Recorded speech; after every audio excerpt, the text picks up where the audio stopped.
चले, खास मेहमान हमारे साथ जुड़ चुके हैं प्रतीक भट्ट। इस वक्त हमारे साथ स्टूडियो में मौजूद हैं आचार्य राज मिश्रा जी, हमारे साथ जुड़ चुके हैं डॉक्टर नितिशा मल्होत्रा मौजूद हैं, पंडित अरविंद शुक्ला भी हमारे साथ स्टूडियो में मौजूद है। बहुत बहुत स्वागत है सभी का। प्रतीक जी, शुरुआत आप ही से करेंगे। सबसे पहले, आज का दिन बहुत खास इसलिए हो जाता है, अमावस्या भी है, संक्रांति भी है, सूर्य का राशि परिवर्तन भी हुआ है और बड़ी बात यह कि कल से शुभ कार्यों की शुरुआत होने वाली है। ओवरऑल अगर आज की तारीख को, आज के दिन को, अभी की बेला को देखा जाए ग्रह गोचर के हिसाब से, तो कैसे देखते हैं इसको? तो नवजोत जी, जीएनटी के दर्शकों को बहुत बहुत नमस्कार। लेकिन एक चीज़ बात यहाँ समझनी होगी, ये जो आज अवसर है साधारण अवसर नहीं है। 9 नवंबर को इसके बाद सोमवती अमावस्या मिलेगी इस साल, मतलब 5 महीने इंतजार करना होगा। तो अगर अभी तक भी आपने दान नहीं निकाला है, सीधा नहीं निकाला है, और शाम के समय का दान, क्योंकि अमावस की तिथि है, बहुत शुभ होता है। तो अपने आप में सोमवती अमावस्या, जब भी सोमवार को अमावस पड़ती है, सोमवती अमावस्या कहलाती है। तो अपने आप से सबसे शुभ दिन पितरों के तर्पण के लिए, पितरों के आशीर्वाद के लिए, पीपल की पूजा के लिए, गरीबों की सेवा के लिए, तो अपने आप में अभूतपूर्व दिन आज कहा जा सकता है, जिसके लिए आपको अगले 5 महीने इंतजार करना होगा। अब आपका दूसरा प्रश्न देखिए, अधिक मास हमें भौतिकता से आध्यात्मिकता तक ले जाता है, तो आध्यात्मिक उत्थान का समय होता है। इसीलिए गृह प्रवेश से लेके विवाह संस्कार, क्योंकि ये सब कहीं ना कहीं भौतिकता दर्शाते हैं, वहाँ पे उन सब पे विराम लगता है। अब जब पूजा पाठ हो जाती है मलमास की खत्म, तो फिर से शुभ कार्य शुरू होते हैं। तो आप कह सकते हैं शुभ कार्य की शुभ बेला शुरू हो गई। जैसा कि आपने बताया, 21 जून से लगातार 21 वार मिलेंगे जब गाजे बाजे के साथ शादी विवाह से लेकर तमाम और संस्कार हो सकते हैं। और आज का दिन और बहुत इंपॉर्टेंट होता है, क्योंकि मैं हमेशा कहता हूँ ज्योतिष शास्त्र में सूर्य या तो मेष राशि और सिंह राशि के सर्वश्रेष्ठ हैं। उसके बाद दूसरी राशि को जो मैंने स्थान दिया है वो मिथुन और धनु। तो मिथुन राशि में जहाँ पे ज्योतिष ऋषि पराशर लिखते हैं, खासतौर से बुध आदित्य योग बन जाता है। तो सर्वश्रेष्ठ सर्वबली सेकंड नंबर पे मैं राशि मानता हूँ धनु और मिथुन, जहाँ पर सूर्य अति बली हो जाते हैं। तो 15 जून से 15 जुलाई के बीच ये गोल्डन टाइम है, जब आप शुभ संस्कार भी कर पाएंगे, जिसकी शुरुआत आज दान पुण्य से हो रही है। और आज जब संक्रांति लग जाएगी, मिथुन संक्रांति, तो निश्चित तौर पर आगे आने वाला समय संचार के लिए, कम्युनिकेशन के लिए, और आप देखिए इसका असर दुनिया पे भी पड़ रहा है नवजोत जी।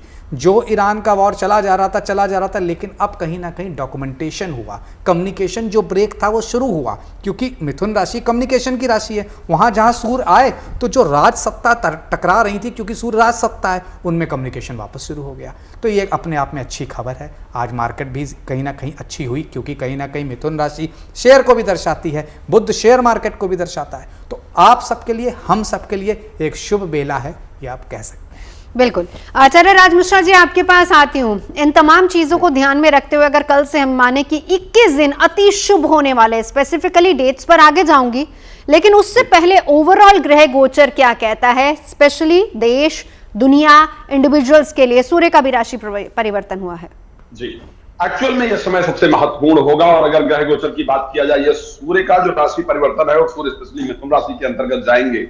जो आत्मा के कारक प्लैनेट हैं, जिनको कहा जाता है पंचम भाव के जो स्वामी हैं, अगर वो प्राकर्म के हाउस और यानी ज्ञान की राशि के अंतर्गत अगर प्रवेश करेंगे, तो ये संयोग अपने आप में एक बहुत शानदार संयोग है। यानी इस समय पर जो लोगों की आत्मा है, जो हमारी इंटरनल, जो हमारी सोल, जो हमारी आत्मा है, वो पावरफुल होने के लिए तैयार है।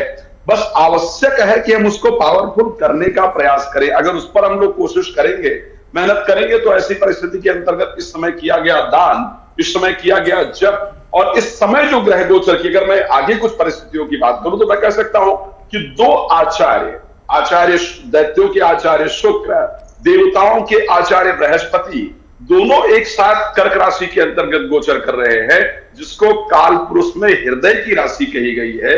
मनोकामना, जो हमारे दिल की इच्छा है, उसको पूर्ण करने वाली राशि कही गई है।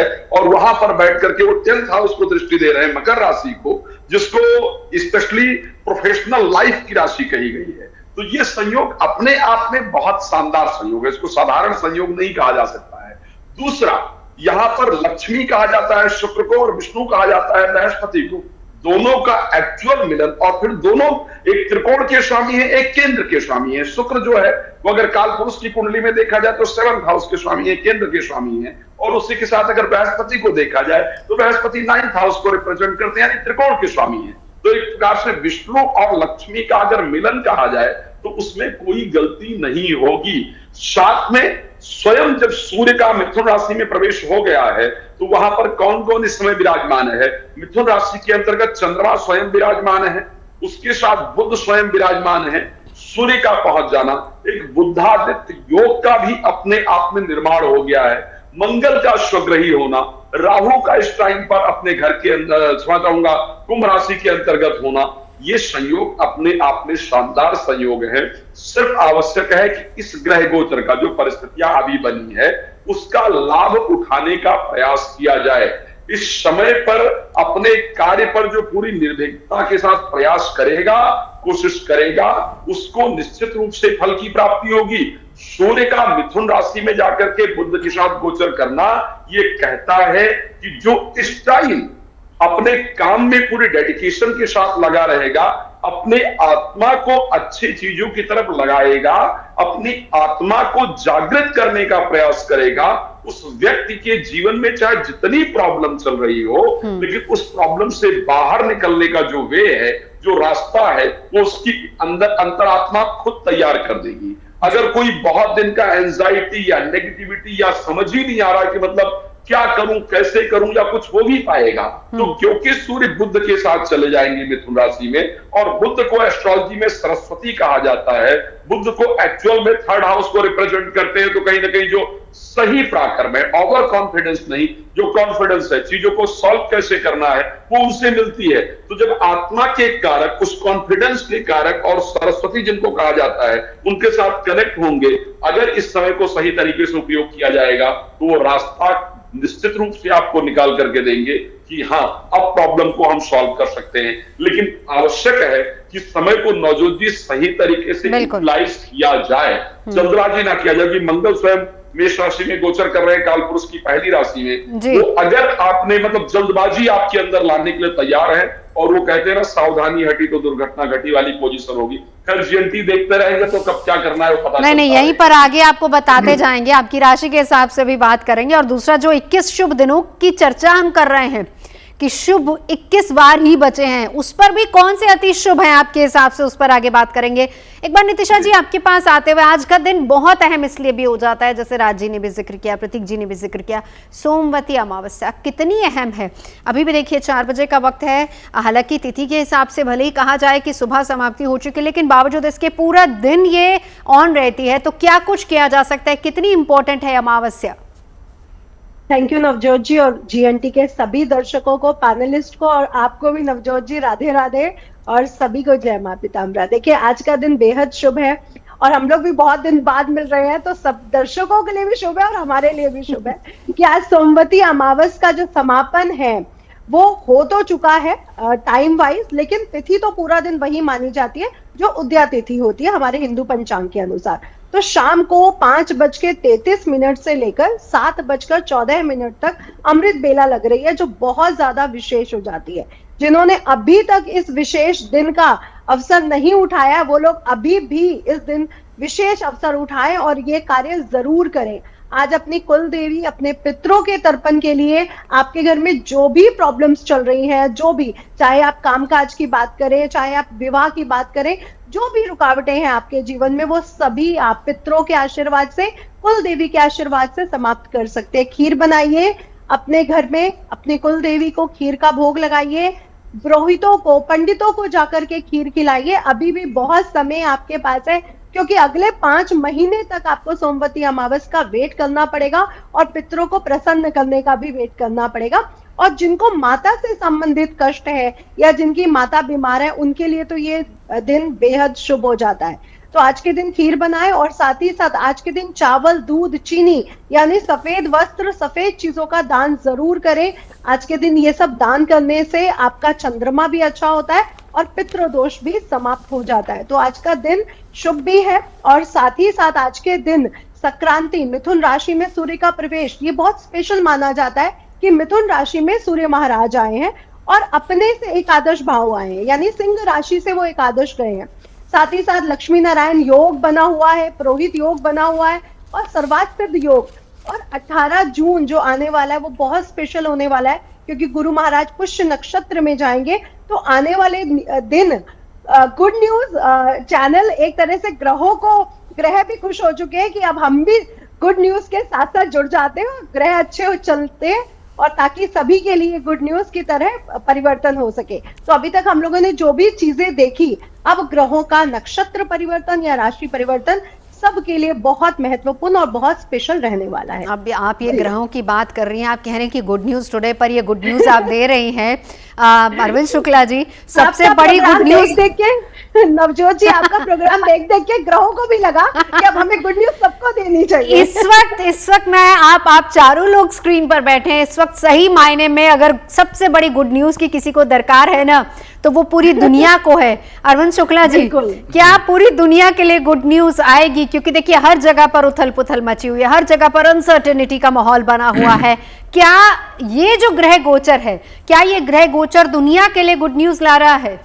नहीं, क्यों नहीं ला रहा। देखिए, जैसे कि सूर्य का परिवर्तन मिथुन राशि पे, तो सूर्य के विषय में ऐसा नहीं कि कोई साधारण कहा जाए। सूर्य के विषय में वेद भी कहते हैं कि ऋग्वेदोथ यजुर्वेदो साम वेदो यथर्वणः।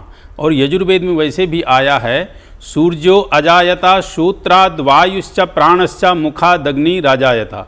तो कहने का तात्पर्य कि सूर्य जो है जगत की आत्मा है, जगत के प्राण हैं और जगत को पोषण करने वाले हैं। यदि कोई व्यक्ति सूर्य की मात्र आराधना कर लेते हैं तो नवग्रहों की उसकी जो है तो ऊपर कृपा प्राप्त हो जाती है। इसलिए सूर्य को प्रथम पूज्य कहा गया है और सूर्य प्रथम पंक्ति में आते हैं नवग्रहों में। तो सूर्य की आराधना मात्र से आपके जो है नवग्रहों की शांति होती है। एक बात ये। दूसरी बात, जो अभी इससे पहले मिश्रा जी ने बड़े अच्छे से जो है विवेचन किया शुक्र और बृहस्पति का, तो शुक्र और बृहस्पति वाकई में ऐसे राशि में वर्तमान में विराजमान हैं जो वह राशि जो है बहुत ही ज़्यादा कहा जाए तो मन की, मनोबल की, मानसिकता की, चित्त की, चिंतन की कारक राशि है, अर्थात वह चंद्रमा की राशि है। और चंद्रमा की राशि में उन दोनों ग्रहों का विराजमान होना निश्चित रूप से जो है शांति का प्रतीक है, क्योंकि एक यदि देवाचार हैं तो दूसरे जो है दैत्याचार हैं, लेकिन दोनों शुभत्व ग्रह हैं। तो इसलिए शुभ फल जो है प्रदान करेंगे और प्रकृति के ऊपर भी और मानव जनजाति के ऊपर भी, तो निश्चित रूप से शांति की स्थिति बनेगी। एक तो ये। दूसरा, जो मलमास चल रहा था जिसको पुरुषोत्तम मास कहते हैं, यह मास भी अपने आप में बड़ा विशिष्ट था। 3 वर्ष के बाद प्राप्त होता है। इस मास में किया गया दान पुण्य कार्य जो भी किसी ने किया है वह अक्षय पुण्य को जो है प्रदान करने वाला है। अब आगामी जो समय है वह आपके शुभ और मांगलिक कार्यों का है, और यह शुभ मांगलिक कार्य आपके जो है हरिशयनी एकादशी से रुक जाएंगे। जिस दिन आपकी जो है लगभग 25 जुलाई को हरिशयनी एकादशी है, उस दिन रुक जाएंगे। इस बीच काफ़ी कुछ अच्छे जो है आपके आ रहे हैं। इसी बीच आपकी जो है निर्जला एकादशी आएंगी। इसी बीच 18 तारीख को गुरु का जो है पुष्य नक्षत्र में भ्रमण होना, आगे चल के आपकी जो है जुलाई में आपका जो आषाढ़ मास होगा तो उसमें गुप्त नवरात्रों का आना। तो कहने का तात्पर्य कि इस टाइम के अंतराल में काफ़ी कुछ शुभ मांगलिक कार्य करने वाले मुहूर्त जो है प्राप्त हो रहे हैं। तो ये जो समय है अपना आज का, यह बड़ा विशिष्ट है। अमावस्या का दिन है और अमावस्या के दिन में किसी प्रकार का भी कोई भी आप दान करते हैं, पुण्य करते हैं, या भगवान शिव की आज जो है सोमवती अमावस्या है, भगवान शिव से संबंधित भी यदि आप किसी प्रकार की पूजा पाठ करते हैं तो वह आपको परम फल जो है प्रदान करने वाले। चलिए जल्दी से राज मिश्रा जी आपके पास आती हूँ, क्योंकि शुभ कार्यों की अब 21 बार हैं और इन शुभ कार्यों की शुरुआत कल से शुरू हो जाएगी। तो जल्दी से बता दीजिए, क्योंकि इंतजार बहुत लंबे समय से हो रहा है। सबसे बड़ा शुभ कार्य जो हर किसी के घर में, हर किसी की जिंदगी में होता है, वो है विवाह का शुभ कार्य। कौन सी इंपॉर्टेंट डेट्स हैं इन 21 दिनों में, चाहे हम जून की बात कर ले या फिर हम जुलाई की बात कर ले, कौन सी इंपॉर्टेंट डेट्स हैं? जी, अगर मैं बात कर लेता हूं स्पेशली विवाह को लेकर के कि जो शुभ मुहूर्त है वो कौन कौन से हैं, और अगर हम स्पेशली बात करते हैं जहां से जो हमारा 21 दिन स्पेशली है, 19th ऑफ जून बहुत शानदार समय है विवाह के लिए। 19th ऑफ जून को विवाह का सुंदर मुहूर्त है, जिस दिन कृष्ण पक्ष का पंचमी तिथि पड़ेगी और आषाढ़ का समय होगा। और इस समय एक बहुत बेहतरीन समय है जिस पर किया जा सकता है। 20th जून, 22nd जून, ध्यान रखिएगा, 20 जून, 22 जून, 23 जून, 24 जून, 26 जून और 27 जून, 29 जून, 1 जुलाई, 3 जुलाई, 4 जुलाई, 6 जुलाई और 7 जुलाई। अगर मैं इन 21 दिनों की स्पेशली बात करता हूं तो 7 जुलाई तक ये मैरिज को लेकर के बहुत शानदार दिवस है जिनके अंदर किया जा सकता है। अब कुछ और बहुत शानदार अगर दिवस की बात करूं, मैरिज के साथ साथ अगर और चीजों की मैं बात करता हूं तो इनमें भी अगर आप कहेंगे कि इनमें भी सबसे सुंदर दिवस कौन से हो सकते हैं, उसको आप निकाल करके दीजिए तो मैं ट्राई करूंगा कि वो सबसे सुंदर दिन जो हो सकते हैं जिसको हम अबूझ मुहूर्त बोलते हैं। जी, तो इनमें देखिए, अगर इनमें मैं और शानदार मुहूर्त की बात कर लेता हूं, जैसे 18 जून की अगर मैं बात कर लेता हूं, 19 जून से जनरली विवाह का मुहूर्त स्टार्ट है और 19 जून के बाद जो है वो 22 जून है विवाह का मुहूर्त और उसके साथ 26 जून। तो 26 जून के दिन, क्योंकि सर्वार्थ सिद्धि योग भी 26 जून को होगा, तो 26 जून अगर मैं सारे इन डेट्स में से बात करता हूं तो 26 जून बहुत शानदार रहेगा अगर कोई जातक विवाह करना चाहते हैं उस दिन तो। अच्छा, उसके साथ अगर हम विवाह को लेकर के और ऐसे डेट की बात करते हैं जो बहुत शानदार रहने वाला है, 29 तारीख की अगर बात करते हैं तो 29 तारीख एक अच्छा डेट होगा। साथ में 3 जुलाई को सर्वार्थ सिद्धि योग भी रहेगा। सर्वार्थ सिद्धि योग होने के कारण 3 जुलाई बहुत बेहतरीन रहेगा। तो 3 जुलाई और उसके साथ 7 जुलाई, 3 और 7 और उसके साथ हमने इसकी बात की है, 3 और 7 के साथ हमने 26 तारीख की बात की है। तो जो 3 डेट होंगे ये विवाह के लिए सबसे उत्तम डेट होंगे। इस दिन विवाह करने से एक शानदार रिजल्ट प्राप्त हो, इस प्रकार की परिस्थिति है। किसी भी कार्य के लिए अगर नवजोत की बात किया जाए तो फिर 18, 21, 26, 28, 3 और 7 ये सर्वार्थ सिद्धि योग होंगे जो शानदार होगा। जी, जिनको अबूझ डेट्स भी कहते हैं। चले, क्योंकि शुभ कार्यों की शुरुआत हमने विवाह की चर्चा की, लेकिन ऐसे इसके अलावा बहुत सारे शुभ कार्य होते हैं जिसके लिए, चाहे वो गृह प्रवेश की बात हो, बच्चे का मुंडन हो या फिर इस तरह के तमाम जो शुभ कार्य होते हैं, उनके लिए इंपॉर्टेंट डेट्स कैसी है नितिशा जी से जानेंगे। लेकिन उससे पहले जो सूर्य का परिवर्तन हुआ है, ये सबके लिए कितनी बड़ी गुड न्यूज लेकर आ रहा है देश और दुनिया की भी अगर हम बात करें। पहली 3 राशियां प्रतीक जी। देखिए, निश्चित तौर पर अगर मेष लग्न मेष राशि वालों की बात करें, तृतीय भाव में होगा। तृतीय भाव किसका? पराक्रम का, आपके भाई का, पठन पाठन लेखन का। तो इनमें कार्य करने वाले लोगों को ज़बरदस्त सफलता मिलेगी। जो लोग कम्युनिकेशंस का काम करते हैं, कम्युनिकेशन की वजह से चीज़ें ब्रेक हो रही थी, उन्हें लाभ मिलेगा। अब यहाँ से तृतीय भाव से बैठ के सप्तम दृष्टि नवम भाव में, पिता से लाभ, पैतृक संपत्ति का लाभ, विदेश यात्रा का लाभ, PR वीज़ा का लाभ, उसी के साथ साथ कोई बड़ा कार्य अगर रुका हुआ था, मेष लग्न मेष राशि वालों का कोई प्रोजेक्ट अटका हुआ था, पूर्ण हो जाएगा। क्या करें? गुड़ का सेवन कर घर से निकलें, अगले 1 महीने तक लाभ मिलेगा। बात कर लेते हैं वृषभ लग्न वृषभ राशि वालों के। द्वितीय भाव में है तो पैसा इनकम, रुपया पैसा बढ़ेगा। अब चौथे का स्वामी जब द्वितीय में होता है तो असेट बढ़ते हैं, घर गाड़ी बंगले में लाभ होगा, अचानक तनख्वाह बढ़ जाएगी, सोर्स ऑफ इनकम बढ़ जाएगा। लेकिन द्वितीय भाव वाणी का भी है, तो ओजस्वी वाणी तो अच्छी है लेकिन कर्कश नहीं होनी चाहिए, उस पर ध्यान देना होगा। अब द्वितीय से अष्टम को देख रहे होंगे, ससुराल पक्ष से छोटा मोटा विवाद हो सकता है, पति पत्नी के बीच अनबन बढ़ सकती है। क्या करें? रुद्राभिषेक कर लीजिएगा किसी भी सोमवार के दिन, या फिर बेलपत्री 3 या 7 की मात्रा में शिव जी को चढ़ा दीजिएगा। अब बात कर लेते हैं मिथुन लग्न मिथुन राशि वालों की। आपके लग्न में है तो निश्चित तौर पर आपका प्रभाव बढ़ेगा, ऑरा मजबूत होगा, कॉन्फिडेंस बढ़ेगा, पॉजिटिविटी बढ़ेगी। उसी के साथ साथ जब लग्न में होते हैं तो मनचाही इच्छा भी पूर्ण होती है, क्योंकि पराक्रम के स्वामी तृतीय भाव के स्वामी लग्न में, कोई बड़ा कार्य पूर्ण होगा, बड़ी राजनीतिक इच्छा पूर्ण हो सकती है। यहाँ से सप्तम को देखेंगे तो पार्टनरशिप में, विवाह में छोटी मोटी दिक्कतें आ सकती हैं, उसको ध्यान देना होगा, नहीं तो आपका ईगो की वजह से ये सब चीज़ें बिखर सकती हैं। यहाँ पे बहुत फोकस करना होगा। आदित्य हृदय स्त्रोत का पाठ करेंगे तो लाभ मिलेगा। आचार्य राज मिश्रा जी हमें बता रहे थे कि विवाह के लिए शुभ घड़ियां कौन सी, अबूझ मुहूर्त कौन से हैं, लेकिन इसके अलावा भी बहुत सारे ऐसे शुभ कार्य होते हैं जिसके लिए हम इंतजार करते हैं, उन शुभ तिथियों का, उन शुभ दिनों का जिसकी शुरुआत कल से होने वाली है। डॉक्टर नितिशा, आप ही के पास आती हूँ, चाहे वो गृह प्रवेश की बात हो, बच्चे के मुंडन की बात हो या फिर कोई भी और अन्य शुभ कार्यों की बात हो, उसके लिए शुभ तिथियां, शुभ डेट्स, शुभ मुहूर्त और अबूझ मुहूर्त कौन कौन से हैं? जो बहुत शुभ रहने वाली है जून जुलाई चतुर्मास तक, लेकिन उसमें भी बहुत से स्पेशल डेट्स है, चाहे वो विद्या आरंभ हो या मुंडन संस्कार या गृह प्रवेश संस्कार हो। हमारे 16 संस्कारों में कोई भी संस्कार के लिए जा सकते हैं। सर्वप्रथम 17 और 18 की डेट बहुत अच्छी है, क्योंकि 17 को पुनर्वसु नक्षत्र और गज से योग बन रहा है, रुचित नामक राज्यों बन, और साथ ही साथ 18 को तो गुरु महाराज पुष्य नक्षत्र में प्रवेश करेंगे। ये दिन ऐसा है गुरु पुष्य जो किसी भी तरह के मुहूर्त को देखने की जरूरत नहीं, आप सभी कार्य इस डेट पर कर सकते हैं। इसके बाद 22 जून को हस्त नक्षत्र में चंद्रमा शुभ स्थिति में रहने वाले हैं, तो 22 जून की डेट भी बेहद शुभ रहने वाली है। 24 जून को गंगा दशहरा है, ये अपने आप में गंगा जी का अवतरण दिवस है, अपने आप में ही शुभ है, हर तरह के दान के लिए, हर तरह के संस्कार के लिए और हर तरह के कार्य के लिए। 25 जून को निर्जला एकादशी भी है और ये एकादशी सभी एकादशियों में सबसे ज्यादा महत्वपूर्ण मानी जाती है। इस दिन भी हम 16 संस्कारों में किए गए जो संस्कार है वो कर सकते हैं।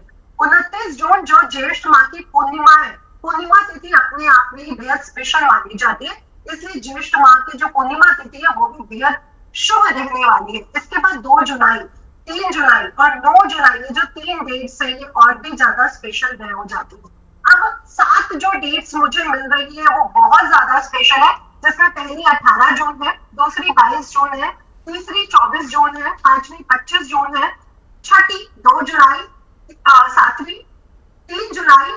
ये जो डेट्स है ये अपने आप में 7 डेट्स बहुत ज्यादा स्पेशल है। आप किसी भी तरह के कार्य करते हैं, अपना नया व्यापार शुरू करते हैं, नए घर में प्रवेश करते हैं, मुंडन संस्कार या विद्या आरंभ संस्कार करते हैं, तो भी ये डेट्स बेहद शुभ रहने वाली है। बिल्कुल। अरविंद शुक्ला जी आपके पास आऊंगी।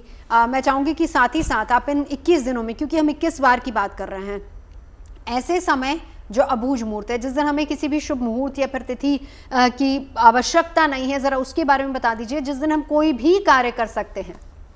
देखिए, ये जो हमारे शुभ दिन शुरू हो गए हैं और मलमास ये ख़त्म हो गया है, तो जो कार्य आपके अभी तक नहीं हो रहे थे, गृह प्रवेश है, मुंडन संस्कार है, यज्ञोपवीत संस्कार है, विवाह है, आदि आदि चीज़ें हो सकती हैं। लेकिन इसमें एक चीज़ का विशेष ध्यान देंगे, अन्य मुहूर्तों में जो आपकी डेटें बताई गई हैं उन डेटों में आप वह कार्य कर सकते हो, गृह प्रवेश कर सकते हो, मुंडन संस्कार कर सकते हो, आप आदि ये चीज़ें कर सकते हो। लेकिन जहाँ विवाह की बात हो रही है, शादी की बात हो रही है, तो शादी आपको जो तारीख बता रहे हैं ये सार्वजनिक तारीख है, मतलब इस तारीख में शादी का मुहूर्त है, लेकिन हर व्यक्ति कर ले ये मुहूर्त नहीं है। इस बात को यहाँ समझना होगा। क्यों नहीं है?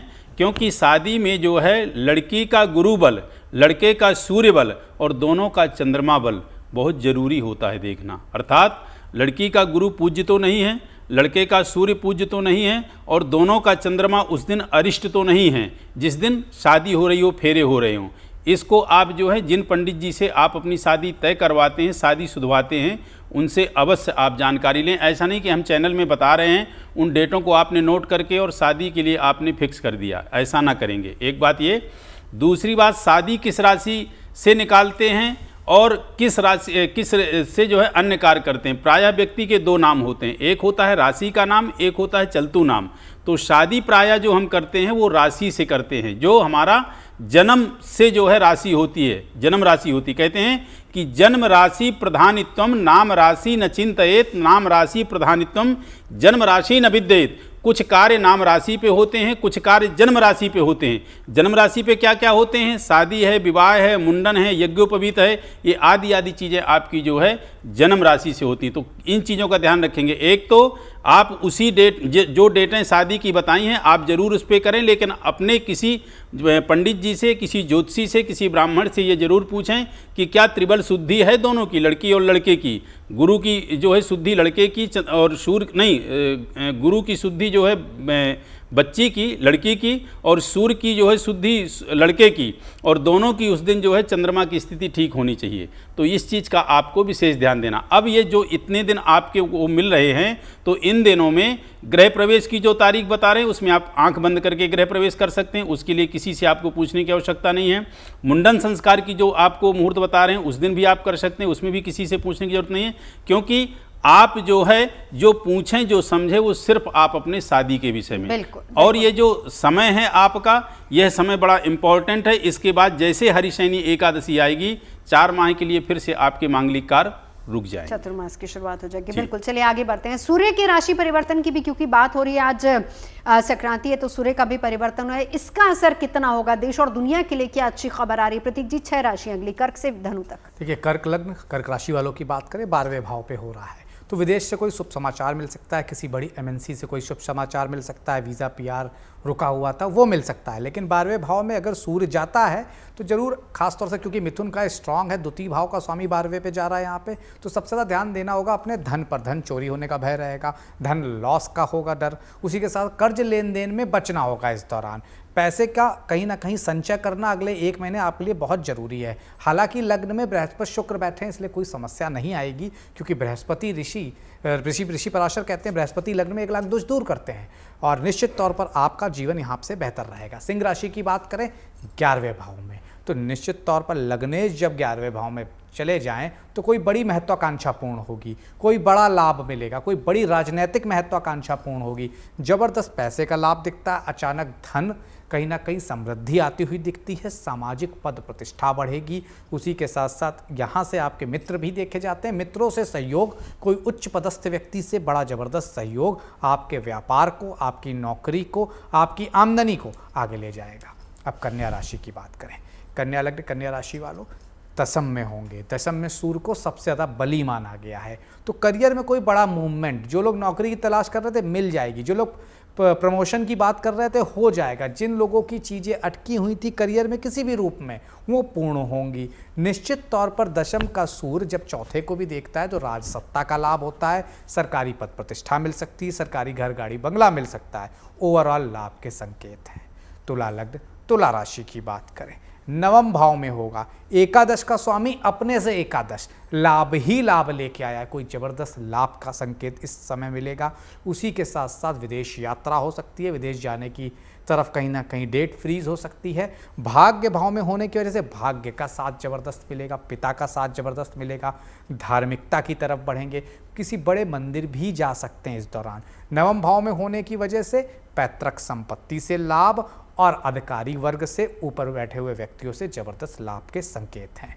अब बात कर लेते हैं वृश्चिक लग्न वृश्चिक राशि वालों की, तो आपके लिए थोड़ी सी यहाँ उथल पुथल का टाइम है, क्योंकि दशमेश अष्टम में चले गए हैं, सरकारी बाधा आ सकती है, कोर्ट कचहरी के मामलों में फंस सकते हैं, अधिकारी नाराज हो सकते हैं। उसी के साथ साथ गाड़ी ध्यान से चलाना, चालान कट सकता है। अष्टम भाव में होने की वजह से ससुराल से दिक्कतें, विवाह में दिक्कतें आ सकती हैं।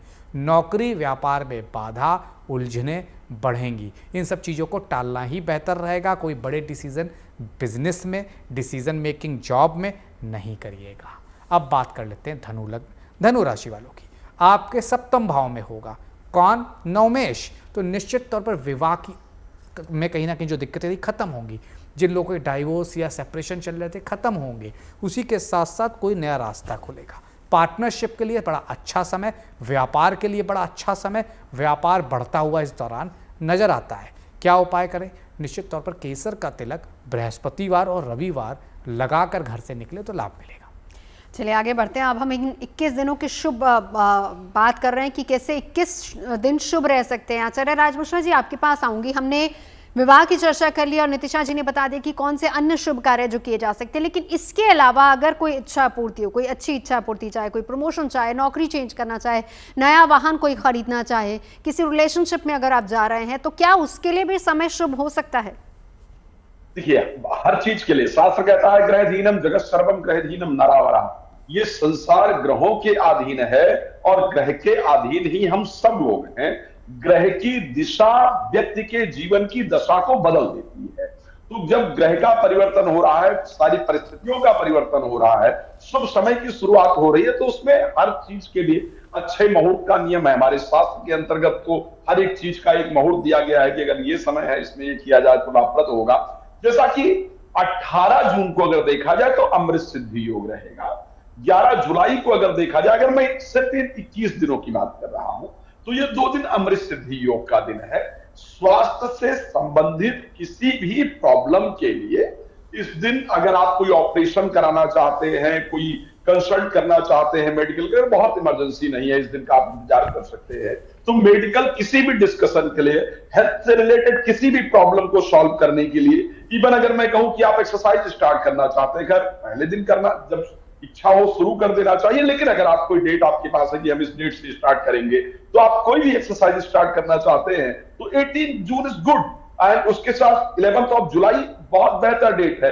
हेल्थ से रिलेटेड किसी भी प्रॉब्लम के लिए, चाहे वो मेंटल हेल्थ है, चाहे वो फिजिकल हेल्थ है, चाहे ऑपरेशन है, किसी भी चीज के लिए आप करेंगे तो आपके लिए निश्चित रूप से लाभप्रद होगा। उसी प्रकार से यदि आप डिस्कस करना चाहते हैं अपने प्रोफेशनल लाइफ के लिए, आप कुछ करना चाहते हैं अपने प्रोफेशनल लाइफ के लिए, आप बिजनेस शुरू करना चाहते हैं, आप नौकरी में प्रमोशन चाहते हैं, आप कुछ भी अप्लाई करना चाहते हैं, कोई न्यू अप्लाई आप करना चाहते हैं, अपने बॉस से डिस्कस करना चाहते हैं, तो रवि योग प्राप्त होगा आपको। 17 जून है, 19 जून है, 22 जून है, 23 जून है, 27 जून है, 5 जुलाई है, 6 जुलाई है, 16 जुलाई। अगर मैं जस्ट 21 डेज की बात कर रहा हूं, तो ये डेज आपके लिए जितने भी रिलेटेड टू गवर्नमेंट क्षेत्र के जो वर्क है, रिलेटेड टू प्रोफेशनल लाइफ जितने वर्क है, इनसे रिलेटेड जो भी आप काम करना चाहेंगे उसमें आपको रिजल्ट मिलेगा। साथ में उस काम के लिए भगवान से प्रार्थना करने पर आपको बहुत बेहतरीन रिजल्ट मिलेगा। तो ये दो चीजें आपके लिए बहुत बेहतरीन रहेंगी। कोई भी काम लाइक पुष्कर योग प्राप्त हो, जो आप चाहते हैं कि ये आपकी लाइफ में इसकी कंटिन्यूटी बनी रहे, इसको लेकर के प्रॉब्लम ना हो, त्रिपुष्कर योग रहेगा। 16 जून को त्रिपुष्कर योग है, किसी भी चीज की कंटिन्यूटी के लिए, कैसा मेरी लाइफ में बार बार होता रहे, उसको लेकर के परिस्थितियां हैं, तो ये कर सकते हैं। अच्छा, एक चीज और बता दूं, हमारे यहाँ क्या नाम है, अरविंद जी ने बहुत चिंता जताई थी, दैट इज करेक्ट कि सभी राशियों के लिए एक साथ नहीं हो सकता है, लेकिन मैं कहना चाहता हूं जनरली मकर राशि, 2-3 राशियां हैं, कर्क राशि है, जिनके लिए विवाह की डेट ये जो हम लोगों ने बताई है, इस समय नहीं है, जून के अंदर नहीं है। इसी प्रकार वृश्चिक राशि के लिए नहीं है, बट अदर जनरली जितनी भी राशियां हैं 19 और 20 जून, 19 जून और 20 जून जनरली बाकी सभी राशियों के लिए, चाहे वो लड़का है या लड़की है। यस बिल्कुल। प्रतीक जी, आखिरी 3 राशि के बारे में बता दीजिए। देखिए, मकर लग्न मकर राशि की बात करें तो छठे भाव में गोचर हो रहा है, तो निश्चित तौर पर अच्छा नहीं कहा जा सकता। कुछ चीज़ों के लिहाज से आपको प्रेम में दिक्कतें आ सकती हैं, घर में सुख शांति की कमी रह सकती है, लेकिन नौकरी में शत्रुओं पर विजय होगी, नौकरी में लाभ होगा, किसी रोग पर विजय हो सकती है, उसका भी लाभ आपको मिलेगा। सिर्फ आपको क्या करना है, गौ माता को गुड़ बृहस्पतिवार और रविवार के दिन खिला देना है। अब बात कर लेते हैं कुंभ लग्न कुंभ राशि वालों के। पंचम भाव में ये गोचर, तो इंटेलिजेंस बढ़ेगा, चिल्ड्रन को कहीं ना कहीं संतान को लाभ होगा। जो माताएं बहनें कंसीव नहीं कर पा रही थी, कर पाएंगी। जिन लोगों के विवाह में समस्या आ रही थी, उनके घर में बात घर वाले मानेंगे। समस्या यहाँ पे सिर्फ इतनी है कि आपका प्रेम में ईगो नहीं आना चाहिए। अगर प्रेम में ईगो आया तो स्थितियाँ खराब होंगी, तो ईगो को कंट्रोल करना है। बच्चों की उच्च शिक्षा के लिए अच्छा समय है, उनको विदेश भेजने के लिए एक अच्छा समय है। विदेश में उच्च शिक्षा भी वो ले सकते हैं, हासिल कर सकते हैं। पंचम का सूर्य जबरदस्त गवर्नमेंट सफलता भी देता है, तो जो लोग प्रतियोगी परीक्षा की सफलता का इंतजार कर रहे हैं, उनको भी कहीं ना कहीं उसमें आराम मिलेगा। अब क्या करें, ओम घृणी सूर्याय नमः इस मंत्र का पाठ करते रहिएगा। अब मीन राशि मीन लग्न वालों की बात करें, चौथे भाव में होगा, तो निश्चित तौर पर चौथे भाव में राज सत्ता, क्योंकि यहाँ से दशम को देखेंगे, राज की गाड़ी, राज में बड़ा पद मिल सकता है। चौथे भाव में होने की वजह से थोड़ा सा माता को कष्ट या फिर थोड़ा सा हेल्थ खराब हो सकती है उनकी। सुख समृद्धि तो बढ़ाता है चौथे का सूर्य निश्चित तौर पर, लेकिन घर में छोटे मोटे लड़ाई झगड़े भी कराता रहता है, उस पर ध्यान देना होगा। उसी के साथ साथ चौथे का सूर्य निश्चित तौर पर शिक्षा के लिहाज से अच्छा है, पद प्रतिष्ठा के लिहाज से अच्छा है, कोई बड़ा पद मिल सकता है, कोई सडन गेन हो सकता है आपको, और ये सब ऐसे ही बना रहे तो उसके लिए उपाय कर लीजिएगा, गायत्री मंत्र का पाठ। बिल्कुल। चले चलते चलते एक छोटा सा उपाय शुक्ला जी आपकी तरफ से। जी जी, देखिए कहते हैं कि आदित्य हृदयम पुण्यम सर्वशत्रु विनाशनम जयावहम जपम नित्यम मक्षमम परमम शिवम। यदि आपको परम सुख को प्राप्त करना है तो आदित्य की आप आराधना करें, और आदित्य के आराधना के लिए अर्घ्य से ऊंची और कोई चीज़ आराधना नहीं है। आप भगवान सूर्य नारायण को नित्य अर्घ्य दें, तांबे के पात्र में गुलाब का फूल डाल के, गंगा जल डाल के, एहि सूर्य सहस्रांशो तेजो राशि गतपते अनुकंपय माम भक्त्या ग्रहणार्घ्यम दिवा। बिल्कुल, एक छोटा सा उपाय नितिशा जी आपकी तरफ से।